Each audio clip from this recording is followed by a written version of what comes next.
السلام علیکم ورحمۃ اللہ وبرکاتہ۔ عزیز طلبہ، اللہ تعالیٰ کی ذات سے امید ہے کہ آپ سب خیریت سے ہوں گے اور آپ نے گزشتہ ویڈیوز سن لی ہوں گی اور اس کے مطابق آپ نے کام بھی کیا ہوگا۔ اللہ تعالیٰ آپ کا حامی و مددگار ہو۔ اور اب آپ نیا سبق شروع کرنے سے پہلے دعا پڑھ لیجئے۔ رب یسر ولا تعسر وتمم بالخیر وبک نستعین یا فتاح یا فتاح یا فتاح۔ جی بیٹا، آج ہم مفعول بہ کے جو بقیہ احکامات تھے وہ پڑھیں گے۔ کتابیں کھول لیجئے۔ جی بیٹا، یہ کتابیں کھول لیجئے۔ آپ نے کتابیں کھول لی ہوں گی۔ اس میں ہم گزشتہ سبق میں ہم یہ مثالیں پڑھ چکے ہیں۔ عربی کی یہ مثالیں ہیں، اردو ہیں اور انگلش میں۔ پھر اس میں ہم نے یہ ترتیب بھی پڑھی تھی کہ اردو میں فعل، فاعل اور مفعول بہ کی کیا ترتیب ہوتی ہے، عربی میں کیا ہوتی ہے اور انگلش میں کیا ہوتی ہے۔ آج ہم مفعول بہ کے جو گزشتہ 3 احکامات پڑھے تھے ان کو ایک دفعہ دہرا کے پھر انشاءاللہ اگلا سبق شروع کریں گے۔ پہلا سبق تو یہ تھا کہ مفعول بہ اس میں ظاہر بھی ہو سکتا ہے۔ حافظ احمد الدرس، یہ ایک حکم ہو گیا۔ اور اسی کے مخالف یعنی اسی کے مقابلے میں دوسری بات کیا بتائی، اس میں ضمیر بھی ہو سکتا ہے، جیسے ساعدنی احمد، تو یہ ایک حکم ہوا۔ دونوں باتیں مل کے ایک حکم کے، اس میں ظاہر بھی ہو سکتا ہے اور اس میں ضمیر بھی ہو سکتا ہے۔ دوسری بات، مفعول بہ ہمیشہ منصوب ہوتا ہے۔ 2 باتیں۔ تیسری بات کہ عموماً مفعول بہ فاعل کے بعد بھی آ جاتا ہے، لیکن کبھی کسی مجبوری کی وجہ سے مفعول بہ کو پہلے ذکر کرتے ہیں، اور اس کی مجبوری ہم نے یہ مثال بھی ذکر کی ہے، جیسے ساعدنی احمد۔ اب اس ضمیر نے فعل سے متصل ہو کے آنا ہے تو اس وجہ سے فاعل کو مؤخر کرنا پڑا، تو اس وجہ سے یہ عربی میں کسی وقت ہو جاتا ہے۔ تو اس کے بعد پھر یہ ترتیب پڑی تھی جس میں یہ سارا ذکر کیا گیا تھا۔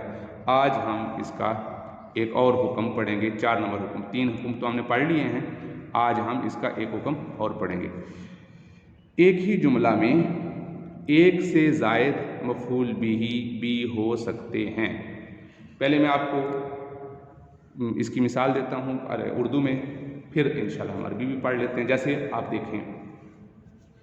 آپ دیکھتے ہیں کہ آپ کو کچھ پیسے ملتے ہیں تو آپ وہ فقیر کو دے دیتے ہیں، تو آپ یہ کہتے ہیں کہ میں نے فقیر کو پیسے دیے، میں نے فقیر کو پیسے دیے، یہ آپ نے کہا۔ اب اگر آپ یہ کہتے ہیں جی میں نے فقیر کو دیے تو جملہ نامکمل ہے۔ کیوں؟ اس لیے کہ یہ الجھن باقی رہے گی کہ کیا چیز دی، کپڑے دیے، پیسے دیے یا جواب دیا۔ اچھا، تو اگر آپ یہ کہتے ہیں کہ میں نے پیسے دیے، فقیر کو ذکر نہیں کرتے، تو پھر بھی الجھن باقی رہے گی کہ کس کو دیے۔ تو اس لیے دونوں الجھنوں کو ختم کرنے کے لیے 2 مفعول بہ لانا ضروری ہوتے ہیں۔ اب اس کی عربی میں مثال سمجھ لیجئے، جیسے اعطیت الفقیر الملابس، میں نے فقیر کو کپڑے دیے۔ اس کو سرخ رنگ میں اس وجہ سے لکھا گیا ہے کہ اس کے فاعل کو بھی، یہ جو اس کا جو ترجمہ ہے اس کو بھی سرخ رنگ میں لکھ کے یہ ظاہر کر دیا گیا ہے کہ یہاں مفعول بہ ہے تو یہ بھی مفعول بہ کا ترجمہ ہے۔ دیکھیں، الفقیر یہ مفعول بہ ہے، اول ہے میں نے فقیر کو دیے۔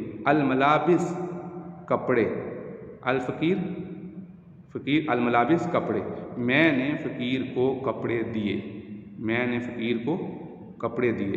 تو اس مثال میں دیکھیے الفقیر اور الملابس دونوں مفعول بہ ہیں، اس لیے کہ دینا ایک ایسا فعل ہے جس کے معنی اس وقت تک مکمل نہیں ہو سکتے جب تک کہ 2 باتوں کا علم نہ ہو۔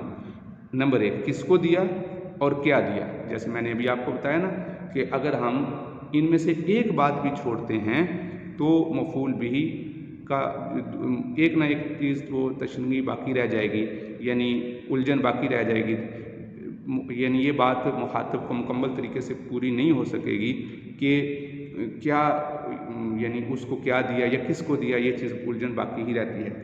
لہٰذا اس کو دور کرنے کے لیے دونوں مفعول بہ کا ہونا ضروری ہے۔ ایک سے زائد مفعول بہ ہونے کی صورت میں جس مفعول بہ کو پہلے ذکر کیا جاتا ہے اسے مفعول بہ اول کہتے ہیں۔ اول کا مطلب ہوتا ہے پہلے، تو وہ پہلے آیا ہے تو اسے اول ہی کہنا ہے. جو آپ لوگ کلاس میں جو اس کی پوزیشن آتی ہے اسے کیا کہتے ہیں؟ اول. اور جس کی دوسری پوزیشن ہوتی ہے اسے کیا کہتے ہیں؟ دوم کہتے ہیں یا ثانی کہتے ہیں. اور جسے بعد میں ذکر کیا جائے اسے مفعول بھی ثانی کہتے ہیں.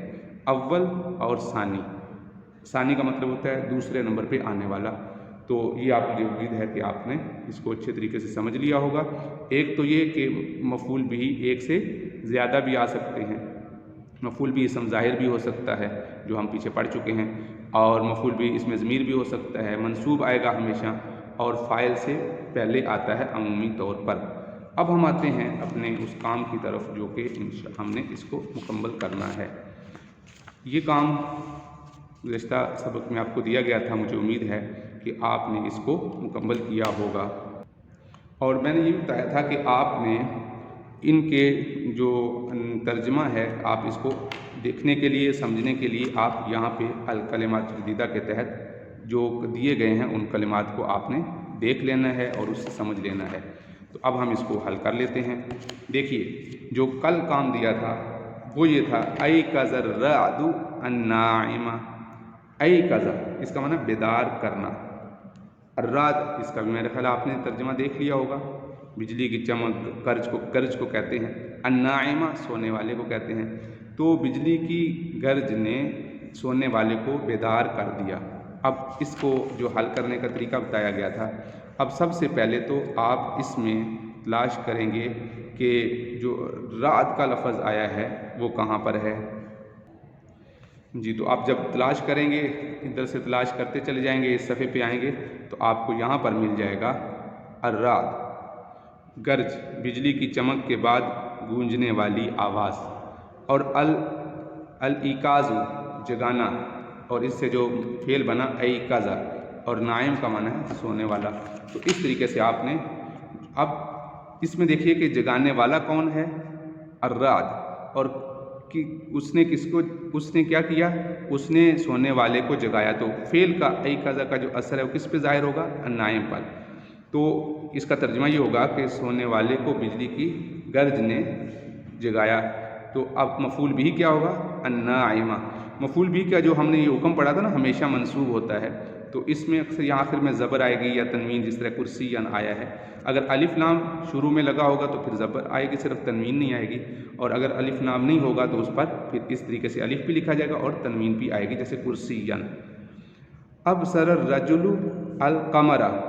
اب یہاں بھی دیکھیے القمر پہ الف لام آ گیا اور آخر میں اس پر زبر آئے گی. آدمی نے چاند دیکھا. دیکھنے والا کون ہے؟ آدمی. کس کو دیکھا؟ چاند کو. تو القمر یہ مفعول بھی ہی ہو جائے گا. اور اسی طرح اب یہ جو بقیہ جملے ہیں، یہ 3 جملے تو گزشتہ سبق میں ہم نے کیے تھے، اس لیے میں نے حل کرا دی. بقیہ جملے بھی آپ نے یہ ساری کی ساری ان کی عربی سے اردو الکلمات جدیدہ کے تحت لکھی ہوئی ہے، آپ نے اس کو مکمل کر لینا ہے.